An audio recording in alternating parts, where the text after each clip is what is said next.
Proteste im Gefolge der arabischen Unruhen haben in China keine große Chance. Nur wenige Chinesen haben wohl überhaupt von dem Aufruf für heute im Internet erfahren und mit ihnen hatte die Polizei keine Probleme. Unter dem Stichwort Jasmin werden diese Proteste angekündigt. Jasmin wie die Revolution in Tunesien, von der alles Weitere ausging. Auch ausländische Reporter kommen nicht ungestört zum Berichten. Die Polizei verlangt Drehgenehmigungen, die zuvor nie nötig waren. Auch deutsche Reporter und ihre Kameraleute werden vorübergehend festgehalten.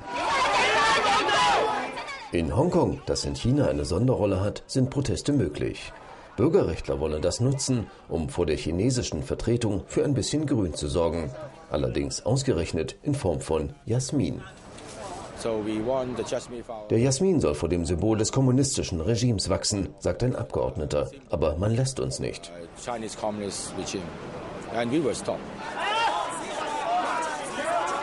Die Polizei stemmt sich mit Macht gegen dieses Vorhaben. Vorerst bleibt unklar, welche Zukunft der Jasmin in China haben wird.